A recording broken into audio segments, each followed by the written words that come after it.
First possession dito sa third quarter, nasa GlobalPort, a chance to build up on this lead. O'Brien goes baseline, may basket, tinamaan pa kanya Sigo.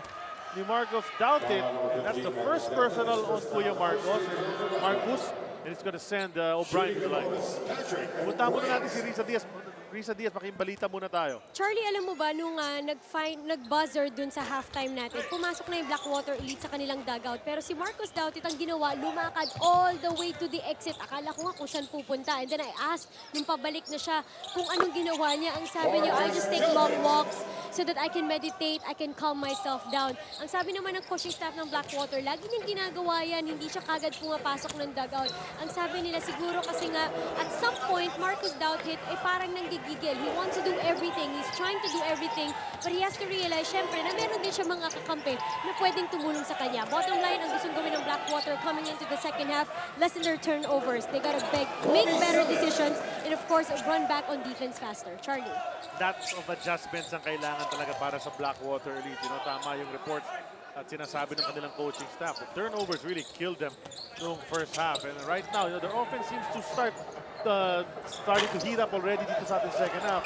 Robbie Celis, you know, he created some shots para sa kanyang mga kakampi ng first half. Now, turnaround jumper of his own against a smaller Romeo. He's asking for that ball. Let's see if he gets it. I think it's all about shot selection dito para sa Blackwater. I think they need to be able to be extra careful in their execution, especially since they only shot 27% from the floor in the first half. And nothing going there when you're going up against someone who stands, what, 6'11" and 9/16, and that's the official height ni O'Brien. And we promised you a lot of information about O'Brien, mga kaibigan. This guy played 4 years in the NBA, Golden State, Boston Celtics, Toronto Raptors. He earned a total of about $7.4 million in his NBA career, and he was a 9th overall pick. First round pick po yan in the year 2006. And believe it or not, this guy, he was picked ahead of guys like J.J. Redick, like Thabo Cephalosha, Ronaldo Bachman, whom we all know, Rajon Rondo, Kurt Lowry, Paul Millsap. All of those guys played in the NBA. And this guy O'Brien was picked ahead of all those players. That's right, di lang nagpaano ang kanyang NBA career. So now he finds himself here, contributing para sa GlobalPort Batang Pier. Played college ball at Bradley University, where former NBA player and Olympian, US Olympian, Hersey Hawkins also played his ball. That's right, and he played 2 years for Bradley, averaged 11.6 points and 7.8 rebounds. And si Marcus Doutit naman, he was a draft choice of the Los Angeles Lakers. Never got to play in the NBA. At sa ating roster of imports dito sa Governor's Cup, we've got 4 NBA veterans playing. 4 NBA veterans and 5 NBA draft picks, including Marcus. That's right, and the quality of imports really, you know, has been going up in recent conferences. Ganda na pinapakita ng lahat. You know, that big guy ng Barako Energy. Si Daye. No, that's si Liam McMorrow actually. Oh, okay. Energize with Kia. Ganda na pinakita noong isang araw. So we'll watch out for these big guys because yun na nga, may advantage yung mga teams na bottom 4 with unlimited height. That's Marcos Doutit. You have here Patrick O'Brien. You have that Njai of Kia and that Liam McMorrow. Obviously, size is might dito sa larong basketball. That's right. The last 4 placers in the Commissioner's Cup, wala silang height limit. Plus, also sa ating format here in the Governor's Cup, the bottom 4 at the end of the eliminations, hindi po sila papasok sa playoffs. So automatic outright elimination yung last 4 placers. And then the 8 survivors will play yung twice to beat advantage. 1 versus 8, ganon, 2 versus 7, 3 versus 6, ganon, 4 versus 5. 1 to 4 will have a twice to beat advantage. That's right. 3-point shot mula kay Romeo. I think that's his 3rd of the game, brought to us by PLDT Home Evolution. Turns your ordinary TV into an internet TV. 16 points in the game. You've got a lot of smoking guns here for GlobalPort, and that makes it difficult for Blackwater to determine sino ba ang dedepensahan nila. No? Timberlake hoisted up from 3, not really his range. Nowhere close on that shot. Graham finds Romeo on the left side. It goes out. Keith Jensen keeps it alive. Who's going to get it? Rob Celis picks it up. reach in mula kay Graham. That's his fourth personal. Napakagat na lang dun sa kanyang jersey as he knows he will be replaced. Straight to the bench. Itong si Graham, who has not been as productive now, mainly due to foul trouble. For the bench depth ni Coach Pido Parencio, maski na nasa foul trouble na si Graham, ang papasok in his place, Stanley Pringle naman. Rob Celis hit a jumper earlier, make that two just after the third quarter. They need a whole bunch more of that. And of course, the defense. Blackwater needs to make some stops, and then they've got to execute an offense. Hindi pwedeng pa-trade lang ng basket when you're down by this much. 17 points ang kanilang inahabol. O'Brien facing up. The jumper doesn't go. And look at that! Who's in there for the offensive rebound putback? Tipped in. Terrence Romeo, probably the smallest guy on the floor, managing to get the offensive rebound and the putback. Wide open shot, hindi pumasok para kay Marcos. Doubt it. We see the frustration with Markov Doughted. It's like he just wants to run amok already because of what's happening or There's what's no not rhythm. happening. There's no rhythm sa offense ng Blackwater because it's the defense ng Blackwater that's dictating. Or rather, the defense of GlobalPort that's dictating. That's right. 7:26 to go. Third quarter. Ikot ng bola itong GlobalPort Batang Pier. Jensen makes his move. Trying to draw a foul, no whistle. Here they go. Blackwater Elite, what can they do to try to close this gap? Back to Markov Doughted. Watched tightly by O'Brien. Rail Cervantes, another one, another time from three. Just not working para sa kanya. And Romeo, dire-diretso sa basket. Binaliwala lang yung size ni Rail Cervantes. No hesitation whatsoever to finish. A fast break attack ng GlobalPort. As soon as they get the rebound, it's off to the races. Again, Terrence Romeo, walang nakakapagsabay sa kanya. Nakaka-20 points na si Terrence Romeo. Remember, first game, 27 points. At eto, matikit pa rin yung depensa ng GlobalPort. Hindi nila pinapabayaan si Aruela. And that's been the key. Yung mga point guards, yung mga quarterbacks ng Blackwater not able to execute and get the ball moving. That's right.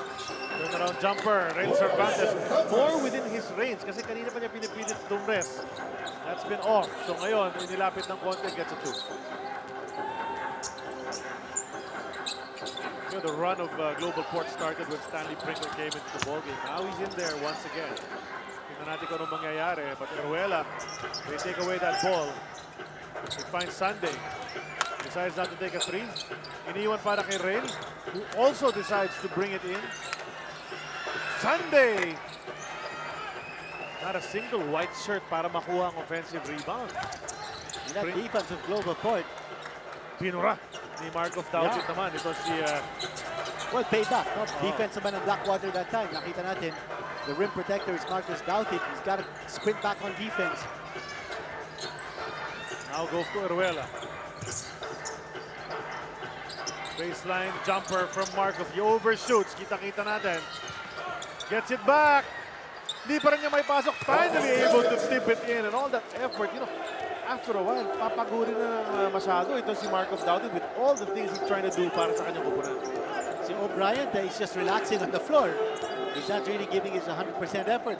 Siguro sabi niya, well, we're up ahead by 17. Let's see what he does here against Marcos. He'll go to the line. You know, Patrick O'Brien doesn't seem to have too many moves on the offensive end. Not too much lift either. Kaya nasasabayan din kahit paano ni Markov Doughted. But now he's on the line for two as we turn you over to Riza. Yung laro, most of the players of GlobalPort Batang Pier were outside before the game started shooting around. And O'Brien was actually just inside the locker room the whole time. Ang napansin doon ng mga coaching staff, para yatang tinatamad-tamad. So para magising, ang ginawa ni Coach Pido, challenge siya. Ang sabi sa kanya, you know what, Marcus Doughted is better than you. And he seems to be responding very well. Kasi kapag nakikita ni Coach Pido daw na hindi ito bumababa sa depensa, ang ginagawa niya, inuupo niya. And the minute that he is in the bench, sasabihin niya kagad kay Coach Pido, he wants to play. Ang sabi ng GlobalPort Batang Pier, you know, you get the good and the bad with the imports that you get. Ang sabi nila, well, so far so good naman siya, but they know that he can actually do more. And that's the kind of motivation that they're giving him. Magandang i-challenge siya at maganda nga rin yung nagiging response. Charlie. Thanks a lot for that, Riza. Yun na nga, pinag-uusapan rin natin kinito kanina. He's a 7-footer, high draft pick. The expectations are pretty high para sa kanya dahil nga sa kanyang credentials. And he played quite well noong unang laro nila. In this game, has 9 points, couple of rebounds. But it's true, you can see him just running up and down nonchalantly para sa kanyang koponan. Parang parallax-relax lang. He's not an aggressive player. And let's take a look at that handoff that he did off the post. I don't think he's in shape. You see, nakatukod na, no? Si Brian. That's right. I think he wants to be replaced, and he will be replaced. Hindi yata sanay sa up and down game si O'Brien. And also, and we say this time and again, yung ibang mga imports na nakukuha ng mga koponan natin sa PBA, hindi talaga sanay maglaro ng 40 minutes yung mga yan because they're role players or bit players in the other leagues that they come from. And when you try to play them, the physical bump and grind style we have in the PBA for a full 35-40 minutes, maybe even more, talagang napapagod yung mga yan, nabibigla sa kanilang mga unang laro. There's another outside miss coming from Cervantes. Stanley Pringle, I was just about to say he's been quiet. Ayan, nagparamdam na. Tres yan, hatid sa atin ang PLDT Home Evolution turns your ordinary TV into an internet TV. Tontuwa si Mikey. Watching his team playing very well. Along with Eric Arejola. And here's a steal coming from Pringle. And he will go strong to the hole. So kung sino-sino na lang binubunot ni Coach Leo Isaac now, his newest magic bunot is Eddie Laure on the floor for the first time. And he takes a shot. Yes! We know yan ang specialty naman talaga ni Eddie Laure. Very reliable perimeter jump shooter. And he's a veteran. Provides you inside offense. Wala si Dalton sa loob. Wala si O'Brien. Buena fit. Goes to Doug. Billy, siya naman titira mula sa labas. Swishing it. Billy Mama, for a long time with the Barangay Ginebra franchise. Now finds himself in Neon. And there's an inbound violation. Turnover pa yan para sa Blackwater Elite. Timeout is called. Magbabalik kami. Auspicious showing here for GlobalPort because sabi nga natin kanina, undefeated ang GlobalPort sa ating Governor's Cup. Tres de Buenafe, no go, pero Doug Kramer, yan ang sinasabi natin kanina. He was getting offensive rebounds in the first quarter, pero hindi niya napapasok ang follow-up. Ngayon, finally gets one. It's all about effort also. At nakikita natin, yung work ethic ng GlobalPort. They're not giving up on any shot. Pag hindi pumapasok, nandun yung kanilang offensive rebounders. And they're fighting for every loose ball. They're fighting for every rebound. And they're being rewarded. Billy Mamaril came in from Ginebra, we mentioned earlier. Ito naman si Doug Kramer, galing sa San Miguel Beer. He was fresh off a championship noong first conference. And then second conference, alam naman natin nangyari sa San Miguel Beer. Ang sama ng performance, didn't make the playoffs. And then Doug's here with the GlobalPort right now. Wala pa talang team sa PBA that made veteran changes in the lineups here in the Governor's Cup. And the GlobalPort, one of them, as you said, 2 veterans changing jerseys and now playing for GlobalPort. Bobby Celis is short sa kanyang 3-point attempt. And hindi talaga nakakuha ng offensive rebound. Chance for a second attempt at the basket on Blackwater. GlobalPort has cleared the defensive boards very well. Buenafe leaves for Billy Mamaril. Hit one just a while ago. This one is short, but easy offensive rebound para kay Semerad. Setting up. Stand the man. Mula dyan sa 3-point land. And Mikey Romero applauding that effort. Again, you see the second chance opportunity. And every GlobalPort player on the floor scrambling for possession. They've got a huge 29-point lead. And they're scrambling. Parang laban pa ang Blackwater dito. Oh, that's right. Warning on Denok Miranda for improper bench decorum. Effort is there. Denok Miranda was warned for improper bench decorum. Back to the 2-3 zone defense on GlobalPort. Rob Celis goes to Sunday. Another setup from 3-point land. Hindi pa rin niya makuha yan. Bagsak si Eddie Laure, and on the rebound play, Anthony Semerad called for the foul.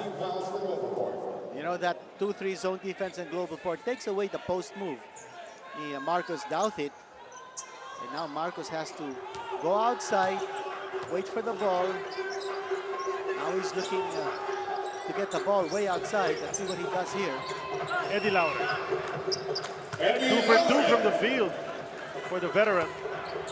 Good vision on the part of Marcos Doughty to release.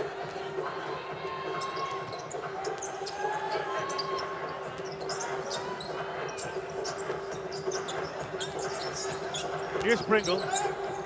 No look pass kay Doug Graham at kinumpleto naman ni Doug yung tira na yun. That's 6 points for Doug.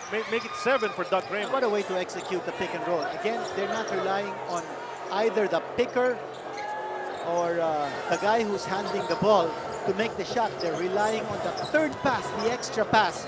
And you've got the space that's wide open. Blackwater is not congesting the lane. They're not packing it in. And all that space is giving GlobalPort every opportunity to score off the extra pass. Nakita natin yung tight path naman niya. Rob Celis found himself trapped underneath. Desperation pass outside to Sunday Salvacion who couldn't handle it. In the backcourt para lang matigil ang aksyon. Iruela commits that foul against Pringles for Bam Bam Gamalinda to come into the ball game.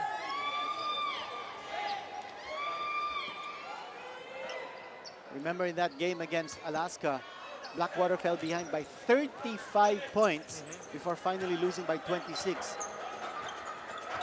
And now they're behind by 29. That's the largest lead of the game. Pringles, check out the dribble. In the finish, Stanley Pringle, 18 points in the game. Where has this guy been? He sat out the last 3 games for GlobalPort. We've missed him. Yeah. See Omar Cryan, he's resting on the bench with 4 personal fouls. Eddie Laure. Unable to hit, and Markov Doughty gets the offensive rebound. A rare one para sa Blackwater, and Bam Gamalinda gets one in the lane. Stanley Pringle, just an awesome player. And that's going to be charged as a miss para sa kanya. But overall, just an awesome performance mula rito kay Stanley Pringle. Kung hindi si Romeo gumagawa, si Pringle naman. Everybody getting into it para sa mga bata ni Coach Bido Harenzo. 30-point lead. Puso at kinaaaliwan na para bang digmaan ang laban.